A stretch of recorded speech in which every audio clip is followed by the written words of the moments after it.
Well, I guess I should apologise from the get-go. First, because my voice probably still sounds a little bit croaky. Had a touch of laryngitis over the August break, but hopefully just about through that now.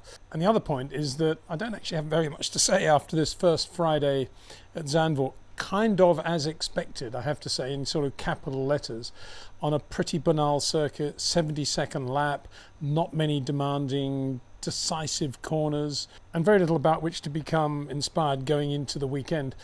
We didn't even have any rain on Friday, even though it had been predicted. Still predicting rain over the weekend, which is a big question mark, of course, and that could bring the whole Grand Prix to light. But at the moment, it looks like a complete and utter Lando Norris McLaren walkover. Nothing against Lando or McLaren.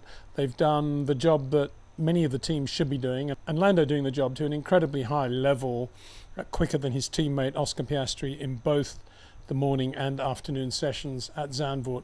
As I mentioned in the live stream, McLaren were always going to be very, very good around Zandvoort in terms of overall grip and downforce. That proved to be the case out of the box. The car's not particularly quick through the speed trap or across the start-finish line either, a sure sign that they're carrying so much downforce that they don't need to worry about top speed too much. And anyway, they probably can't even get it out of the car. So there you go, so much downforce, and it's serving them beautifully through the medium and slow speed corners, particularly going into the two slow right-handers and the traction out of those corners. Pretty uninspiring for the fans because you can't really touch and feel that sort of advantage.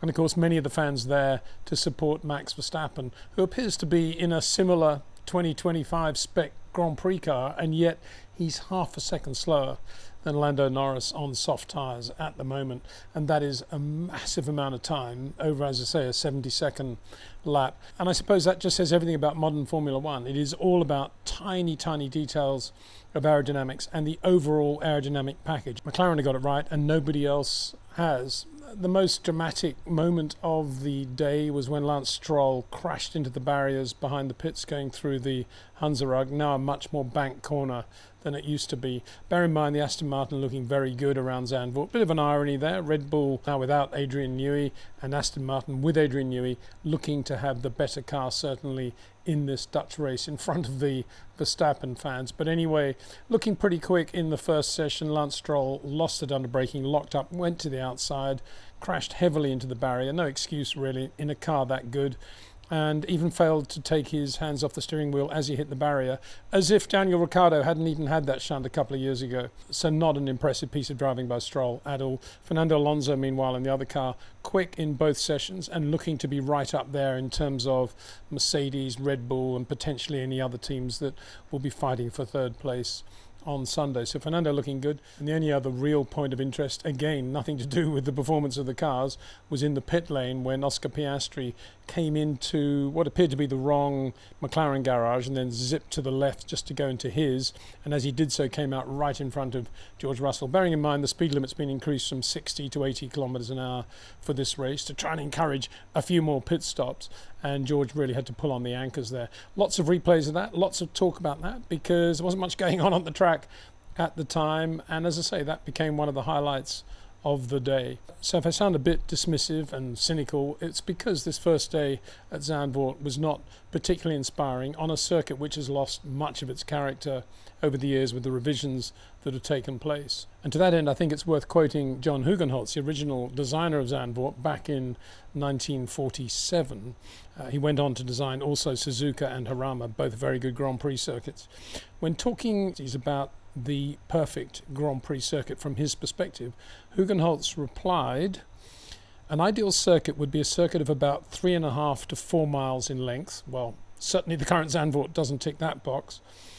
Having one slow and several fast corners doesn't tick that either. In fact, it's the other way around. It's got lots of slow corners and no real fast corners apart from Schivlac, but you're braking so soon after that does it really count now?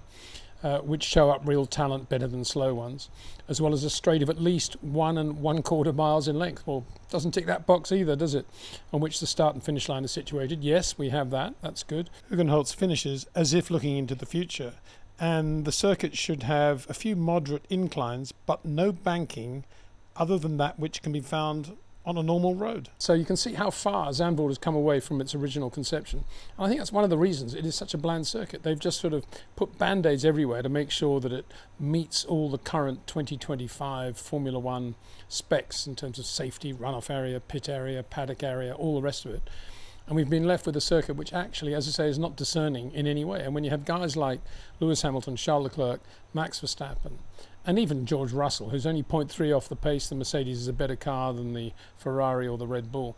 But when you've got drivers of that quality unable to do anything on a circuit as banal as Zandvoort, then you have to wonder where Formula One is going at the moment, because this is ludicrous. This is ludicrous that a driver of the quality of Leclerc or Verstappen can do nothing about their car disadvantage around the circuit. But they can't, and that's it. Having said all of that, it could well rain over the weekend. And if that is the case, it will definitely give an opportunity to guys like Leclerc and hopefully Lewis Hamilton and Max Verstappen. But at the moment, if it is dry, it's just going to be a complete walkover for Lando Norris. It'll be a McLaren 1-2. Ferrari, a complete disaster, complete lack of downforce. There's no other way to describe it. And it's not something, again, you can see. You can't see the car sideways. You can't see the driver struggling with it. It's just complete lack of downforce. Lewis Hamilton had one spin on exit, but if anything, that just showed how difficult it is to hold a Ferrari with any sort of power on it with lateral load. So not a great day at the races at Zandvoort. Let's hope that as the weekend develops, and as I say, let's hope as the rain starts to pull into this coastal resort, that the Grand Prix weekend will indeed come alive. Big thanks to Jetcraft, to REC Watches, to TrackNinja, and of course to OEM Exclusive for their support of this channel. It's good to be back. Thanks for watching. See you tomorrow.